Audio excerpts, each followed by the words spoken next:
कांगड़ा में बीजेपी विधायक से पूछा सवाल तो समर्थकों ने उठाया हाथ। युवक के साथ मारपीट का वीडियो भी आया सामने। इंदौरा की मकड़ौली पंचायत का मामला। हिमाचल के ग्रामीण इलाकों में मुफ्त पानी देना बना सरकार के लिए गले की फांस। शहरों से भी उठ रही मांग। कैबिनेट मंत्री सुरेश भारद्वाज बोले, सीएम से करूंगा आग्रह। नालागढ़ की रड़ियाली पंचायत में गहराया जल संकट। पीने के पानी को लेकर मचा हाहाकार। गांव वालों ने सरकार के खिलाफ खोला मोर्चा। पंजाब में मुफ्त हुई बिजली। मान सरकार ने हर महीने 300 यूनिट फ्री देने का किया बड़ा ऐलान। 1 जुलाई से लागू होंगी नई रियायत। हमीरपुर के नादौन दौरे पर मुख्यमंत्री जयराम ठाकुर। करोड़ों की दी सौगात। कोहला में हेलीपैड और ट्रांसपोर्ट नगर का किया शिलान्यास। और टीबी की बीमारी को लेकर केंद्र ने तय किया लक्ष्य। ऊना में जन स्वास्थ्य विभाग की ओर से आयोजित कार्यक्रम में बोले अनुराग ठाकुर, 2025 तक खत्म करेंगे बीमारी।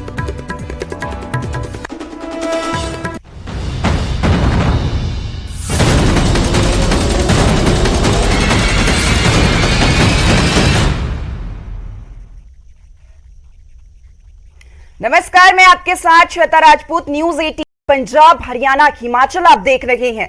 देवभूमि के दंगल में स्वागत है आपका। बुलेटिन की शुरुआत कांगड़ा के इंदौरा से करते हैं, जहां बीजेपी विधायकों से विकास कार्यों को लेकर पूछे सवाल पर पार्टी समर्थकों की गुंडागर्दी देखने को मिली। दरअसल इंदौरा से बीजेपी विधायक रीता धीमान और साथ में गगरेट से विधायक राजेश ठाकुर मकड़ौली पंचायत में आए थे, जहां दुर्गेश कटौच नाम के युवक ने दोनों विधायकों से विकास कार्यों को लेकर कुछ सवाल पूछे, जिसके बाद युवक ने एक स्थानीय ठेकेदार और पंचायत के पूर्व उप प्रधान पर मारपीट करने के आरोप लगाए।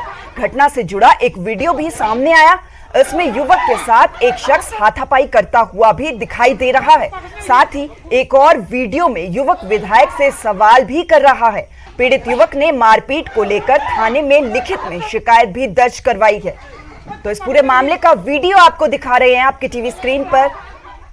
यह वीडियो जिसमें इस युवक पर थप्पड़ मार दिया जाता है। आरोप लगाया है युवक ने कि इसने विकास कार्यों को लेकर सवाल किए तो उस पर हाथ उठा दिया गया।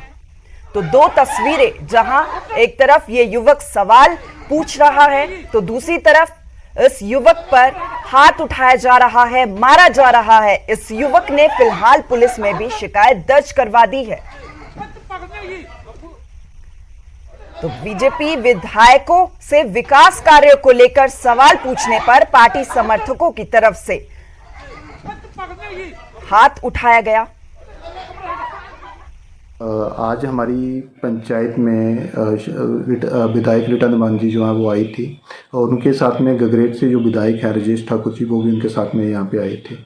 तो मुझे कहीं से पता चला तो मुझे लगा कि उनसे मिलके कुछ कामों को लेके डिस्कस करनी चाहिए, उनको बताना चाहिए कि उनकी सरकारों में किस तरह से जो है वो पंचायतों में काम जो है वो हो रहे हैं। तो मैं वहाँ पे गया, और वहाँ पे जाने के बाद जो है मैंने आरटीआई से कुछ इन्फॉर्मेशन ली थी आवास योजनाओं के तहत, कि आवास योजनाओं जो बांटी जाती हैं सरकारों द्वारा गरीब लोगों के लिए।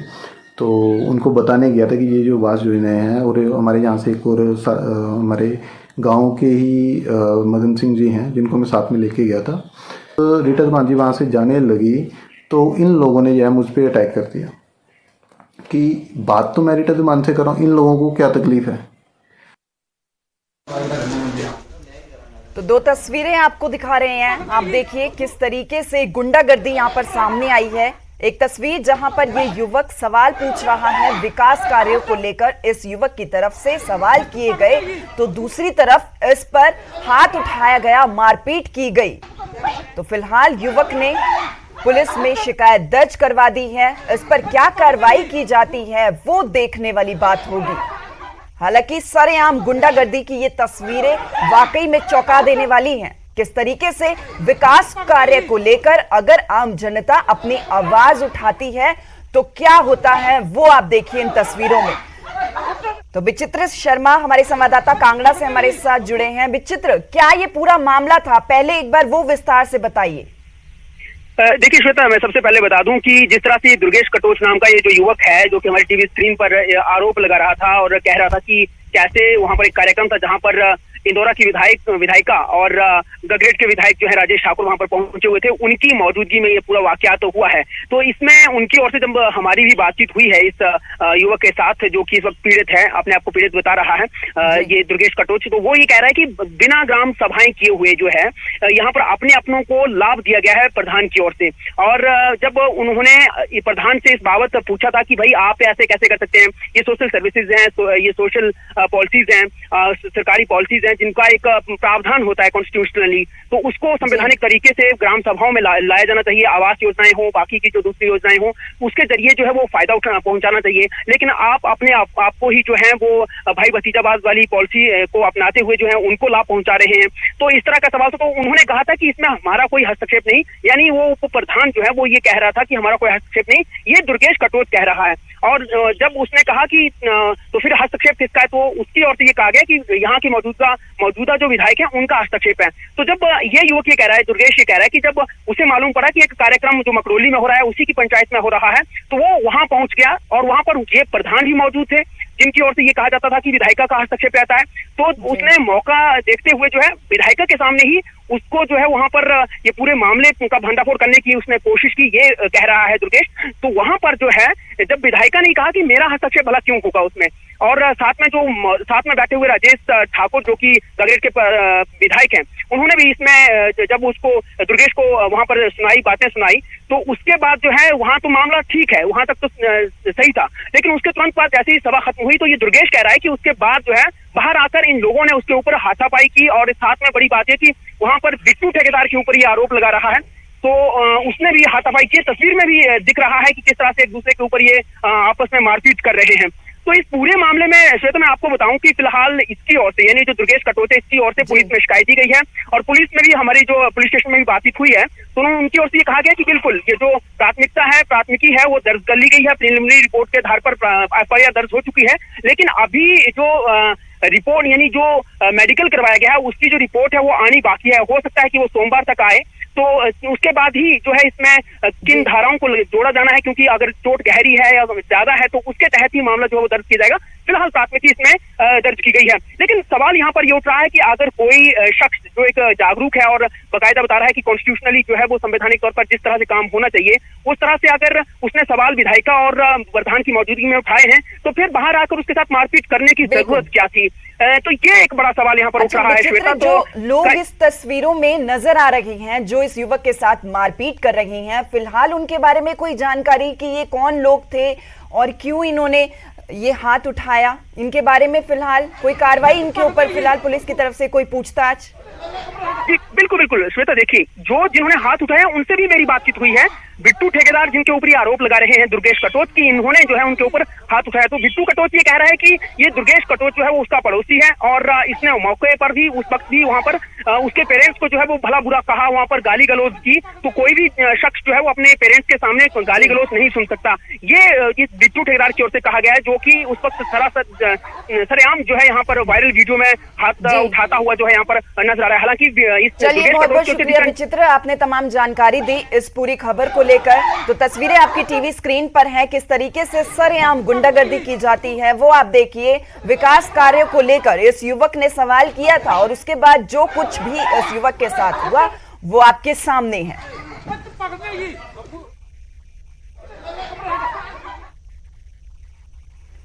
चलिए आगे बढ़ते हैं। 125 यूनिट फ्री बिजली और ग्रामीण इलाकों में मुफ्त पानी पर सियासत शुरू हो चुकी है। इस घोषणा के बाद जयराम सरकार कांग्रेस के निशाने पर आ गई है। कांग्रेस का कहना है कि चुनावों में हार के डर से बीजेपी सरकार ने मजबूरी में ये घोषणाएं की हैं। जो सरकार फेल रही है 4.5 साल, हर वर्ग के साथ जो भी प्रोमिसेस भाजपा की सरकार ने, मुख्यमंत्री ठाकुर जयराम जी ने जो वादे हिमाचल प्रदेश की जनता से किए थे वो पूरे नहीं हुए। कोई भी वर्ग हो, किसान हैं, बागवान हैं, चाहे बिजनेसमैन हैं, चाहे युवा बेरोजगार हैं, और जो भी लोग हिमाचल में रहते हैं, सबके साथ भाजपा की सरकार ने कोई भी वादे जो इलेक्शन के टाइम में किए थे पूरे नहीं हुए। अब स्वाभाविक तौर पे था कि आपको अब चुनाव में जाना है, और आपकी सरकार पे तकरीबन 70,000 करोड़ रुपए का कर्जा हो चुका है। उपलब्धियों की बात कर रहा हूं मैं इस सरकार की, क्या उपलब्धियां हैं। चुनाव वर्ष में इस तरह की घोषणाओं का सबको स्वाभाविकता ये होंगी, और इनकी मजबूरी थी कि इन्होंने किया कुछ नहीं है। तो विपक्ष भले ही इसे मजबूरी में की गई घोषणाओं का करार दे रहा हो, लेकिन जयराम के मंत्रियों ने सीएम की घोषणाओं को मील का पत्थर बताया और कहा कि इस फैसले से विपक्ष को तकलीफ नहीं होनी चाहिए। सरकार ने आर्थिकी को ध्यान में रखते हुए सोच समझकर यह फैसला लिया है। माननीय मुख्यमंत्री जी ने आज जो घोषणाएं की हैं वो भारतीय जनता पार्टी की सोची समझी पूरी जो है वो अर्थव्यवस्था को ध्यान में रखते हुए की गई घोषणाएं हैं। उसमें जो है वह बिजली की 60 यूनिट तक पहले फ्री कर दिया था और 125 यूनिट 1 रुपया गया था। शायद उस वक्त कैलकुलेशन में कोई गलती रही, लेकिन जो रिकमेंडेशन किया था वो ओरिजिनली 125 यूनिट। उन्होंने यहाँ पर हमारे बिजली की 60 यूनिट फ्री किए थे और 125 यूनिट पे 1 रुपया के हिसाब से किया था। आज के दिन मुख्यमंत्री जी ने 125 यूनिट तक मुफ्त बिजली देने की जो बात की है, मुझे लगता है एक मील का पत्थर जो है ये साबित होगा। और ग्रामीण के क्षेत्रों में जिस तरह से पानी का बिल नहीं आएगा, तो ग्रामीण लोगों को पानी और बिजली की जो सुविधा जो जिस तरह से हिमाचल के लोगों को दी है, और महिलाओं का विशेष सम्मान करते हुए 50% किराया जो है HRTC की बसेस लेने का ऐलान जो मुख्यमंत्री जी ने किया है, मुझे लगता है महिला सशक्तिकरण जो है। मेरे साथ भी बहुत सारा महिला सशक्तिकरण प्रधान के रूप में, काउंसलर्स के रूप में यहाँ पर उपस्थित हैं। हम सब माननीय मुख्यमंत्री जी का हिमाचल दिवस पर महिलाओं को तोहफा देने के लिए धन्यवाद करना चाहते हैं। उधर जयराम ठाकुर के मुफ्त पानी और 125 यूनिट फ्री बिजली दिए जाने के बाद हिमाचल बीजेपी अध्यक्ष सुरेश कश्यप ने एक प्रेस कॉन्फ्रेंस की। बीजेपी अध्यक्ष ने मुख्यमंत्री के फैसले को सराहनीय कदम बताया और कहा कि इस फैसले से प्रदेश के 11.5 लाख बिजली उपभोक्ताओं को सीधा लाभ मिलेगा।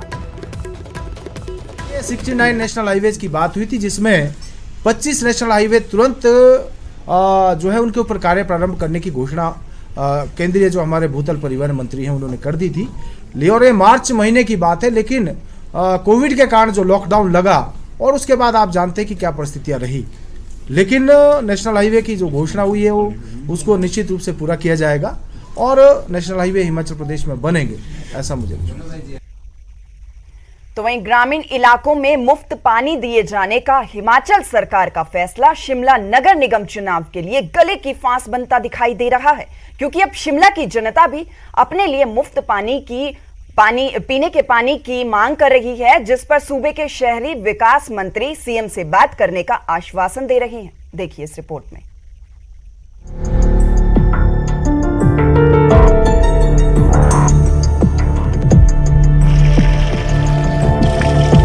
घोषणा करता हूं, ग्रामीण क्षेत्रों में रहने वाले हमारे गांव के लोगों को पानी का बिल भी माफ कर दिया जाएगा, कोई बिल नहीं दिया जाएगा। सीएम ने ये घोषणा की तो लोगों के चेहरे खिल गए। देवभूमि की आधी आबादी खुश है कि उन्हें किराए में छूट दी जा रही है। ग्रामीण खुश है कि उन्हें मुफ्त में पानी दिया जा रहा है, लेकिन शहरी क्षेत्र के लोग नहीं।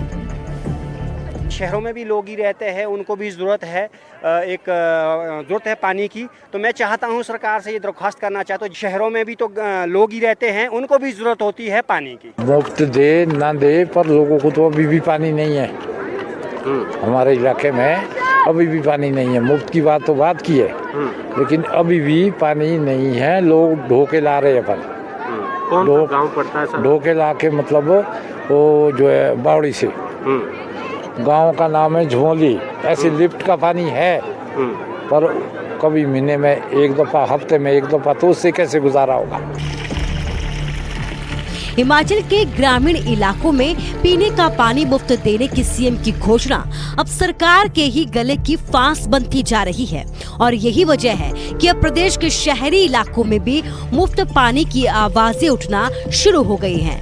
नगर निगम शिमला के चुनावों से ठीक पहले इस घोषणा से भाजपा की मुश्किलें बढ़ती हुई नजर आ रही हैं। इस पर शहरी विकास मंत्री सुरेश भारद्वाज ने न्यूज 18 से बातचीत में ये कहा कि शहरों में मुफ्त पानी देने पर विचार किया जाना चाहिए। वो खुद सीएम से इस बारे में बातचीत करेंगे। शहरों में इस तरह की क्या व्यवस्था हो सकती है, क्योंकि गांव में पहले भी बहुत कम पैसा लगता है। शहर में भी जो है वो इस पर मैं तो निश्चित रूप से जो है वो माननीय मुख्यमंत्री से और सरकार से आग्रह करने वाला हूँ कि शहरों में भी जो है इस पर जो है विचार निश्चित रूप से किया जाना चाहिए। आपको बता दें कि अगले महीने तक शिमला में नगर निगम के चुनाव भी हैं और नगर निगम के चुनावों के नतीजों का असर आगामी विधानसभा चुनावों पर भी होगा और यही वजह है कि सरकार चुनावों से पहले शिमला और शहरी क्षेत्र को लेकर कई बड़ी घोषणाएं भी कर सकती है। शिमला से रणवीर सिंह, न्यूज 18 हिमाचल। उधर नालागढ़ की रड़ियाली पंचायत के प्रीतनगर में इन दिनों पेयजल संकट गहराता जा रहा है। पानी के लिए पूरी प्रीतनगर कॉलोनी के लोगों में हाहाकार मचा हुआ है। पेयजल की किल्लत को लेकर ग्रामीणों ने प्रशासन के खिलाफ जमकर नारेबाजी कर रोष प्रदर्शन किया। ग्रामीणों का कहना है कि उन्हें मात्र वोट बैंक के लिए ही इस्तेमाल किया जाता है, लेकिन उनकी मूलभूत सुविधाओं पर ध्यान नहीं दिया जाता। ग्रामीणों ने चेतावनी दी है कि अगर वक्त रहते उन्हें पीने का पानी उपलब्ध नहीं करवाया गया तो वो एक बड़ा आंदोलन करने को मजबूर हो जाएंगे। तो पानी के लिए दर दर की ठोकरें खाने को मजबूर है। चिकनी नदी से गंदा पानी पी रहे हैं। छोटे बच्चे स्कूल नहीं जा रहे, स्कूल कैसे जाएंगे, घर में पानी नहीं है। उनके माता पिता तो काम का काज के लिए निकल जाते हैं, बच्चे पानी ढोते रहते हैं। फिर सरकार बोलती है जागो, शिक्षा अभियान लगा है, वो कैसे जागेंगे। और बीजेपी सरकार बड़े बड़े वादे, झूठे लारे वादे करती है कि घर घर में नल, घर घर में जल। नल तो है हमारे पास, जल तो है नहीं। और ये लोग बोल रहे हैं कि अगर हमारा ये समस्या का समाधान नहीं हुआ तो हम नालागढ़ एडीएम ऑफिस में और आईपीएच विभाग में जाके चक्का जाम करेंगे। ਹੁਣ ਅਸੀਂ ਮਾੜਾ ਮੋਟਾ ਆਪਣੇ ਬੱਚੇ ਸਕੂਲ ਚਲਾਏ ਦੇਗੇ। ਉਹਨਾਂ ਬੱਚਿਆਂ ਵਾਸਤੇ ਸਕੂਲ ਨੂੰ ਨਹਾ ਧੋ ਕੇ ਬੱਚੇ ਨੂੰ ਕੱਪੜਾ ਅੱਛਾ ਚਾਹੀਦਾ ਹੈ, ਨਹਾਣੇ ਨੂੰ ਚਾਹੀਦਾ ਹੈ। ਜੋ ਪਾਣੀ ਦਾ ਸਰਬੰਧ ਹੀ ਨਹੀਂ ਤਾਂ ਮੇਰੇ ਬੱਚੇ, ਸਾਡੇ ਬੱਚੇ ਸਾਰੇ ਪਿੰਡ ਵਾਲੇ ਕਿੱਧਰ ਨੂੰ ਜਾਣਗੇ, ਉਹ ਕਿੱਥੇ ਨੇ ਜਾ ਕੇ 2-2 4-4 ਕੈਨੀਆਂ ਲਿਆਵਾਂਗੇ। ਕੋਈ ਵੀ ਇਨਸਾਨ ਬੰਦਾ ਆਂਦਾ ਤਾਂ ਵੋਟਾਂ ਦੇ ਟਾਈਮ ਨੂੰ ਸਾਨੂੰ ਦਲਾਸਾ ਦੇ ਕੇ ਆਰੇ ਸਾਨੂੰ ਲਾਰਾ ਲੱਪਾ ਲਾ ਕੇ ਚਲੇ ਜਾਂਦੇਗੇ। तो मुख्यमंत्री जयराम ठाकुर प्रदेश के अलग अलग जिलों का दौरा करते हुए नजर आ रही हैं। बड़ी खबर, हमीरपुर दौरे पर मुख्यमंत्री जयराम ठाकुर हैं। आज नादौन वासियों को मुख्यमंत्री की तरफ से करोड़ों की सौगात दी गई। कोहला में हेलीपैड और ट्रांसपोर्ट नगर का शिलान्यास भी मुख्यमंत्री की तरफ से किया गया। तो वहीं विकास कार्यों पर ही हमारा फोकस है, ये बात मुख्यमंत्री जयराम ठाकुर की तरफ से कही गई। विरोधी दलों पर भी मुख्यमंत्री जयराम ठाकुर निशाना साधते हुए नजर आए। तो वहीं नादौन के हथौल में पुल का लोकार्पण भी मुख्यमंत्री जयराम ठाकुर की तरफ से किया गया। तो मुख्यमंत्री जयराम ठाकुर चुनावी साल है, लगातार अलग अलग जिलों का दौरा कर रही हैं। कल चंबा में मुख्यमंत्री की तरफ से बड़ी घोषणाएं की गई थी। आज हमीरपुर दौरे पर मुख्यमंत्री जयराम ठाकुर हैं। नादौन वासियों को करोड़ों की सौगात मुख्यमंत्री की तरफ से दी गई है। कोहला में हेलीपैड और ट्रांसपोर्ट नगर का शिलान्यास सीएम ने किया। तो वहीं सीएम की तरफ से ये कहा गया कि फिलहाल विकास कार्यों पर ही उनका फोकस है। क्षेत्र में विकास की दृष्टि से बहुत सारी चीजें की हैं और बहुत सारे उद्घाटन और शिलान्यास आज के दिन में, जिसमें ये 2 चीजें हैं जिनका आपने जिक्र किया, हेलीपैड और ट्रांसपोर्ट नगर। ये दोनों चीजों की शुरुआत होने से इस विधानसभा क्षेत्र के विकास को और ज्यादा गति मिलेगी और खासतौर से इस विधानसभा क्षेत्र में जो विकास कार्य चल रहे हैं, हम सब अधिकारियों से भी बातचीत करेंगे आज कि उनको और गति देने की कोशिश करें ताकि तेजी से विकास की गति यहाँ पर इस विधानसभा क्षेत्र में मिल सके। साथ ही इससे पहले शुक्रवार को मुख्यमंत्री डलहौजी विधानसभा क्षेत्र के दौरे पर रहे, जहां उन्होंने 166 करोड़ रुपए के विकास कार्यों का उद्घाटन और शिलान्यास किया। साथ ही सीएम ने लचौरी में अटल आदर्श विद्यालय, भलेरा में प्राथमिक स्वास्थ्य केंद्र खोलने की बड़ी घोषणा की। के 75वें हिमाचल दिवस का अवसर पर जहां हिमाचल प्रदेश की जनता को हमने शुभकामनाएं दी, बधाई दी, वहां प्रधानमंत्री नरेंद्र भाई मोदी जी ने भी अपना वीडियो के माध्यम से, वर्चुअल माध्यम से जो है, जिस प्रकार से मैं कह सकता हूं कि उन्होंने भी अपनी ओर से हिमाचल वासियों को शुभकामनाएं दी कि 2-3 चीजों को लेकर के आज मैंने महत्वपूर्ण निर्णय लिया है। और वो निर्णय ये लिया है मैंने हिमाचल प्रदेश में, एक तो बिजली के जो 60 यूनिट तक हमने तय किया था कि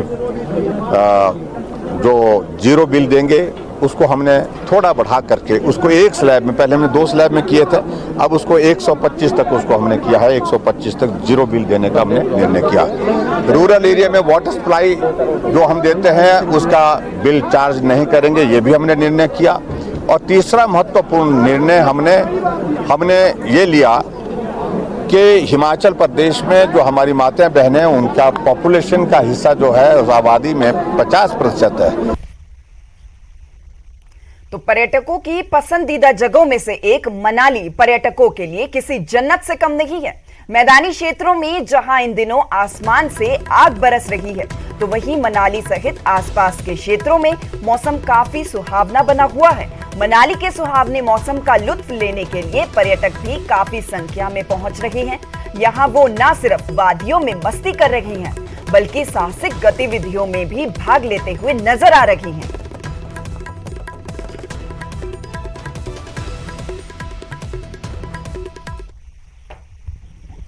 यहाँ पे तो बहुत ज़्यादा गर्मी है, लगभग अभी 43 अराउंड था टेम्परेचर। हम लोग आए थे और यहाँ पे काफ़ी ठंडा महसूस हो रहा है, अच्छा लग रहा है। पर वहाँ पे जैसे हम लोग को सफोकेशन फील होता है, यहाँ पे वैसे नहीं है, घूमने में मज़ा आ रहा है बहुत कुछ।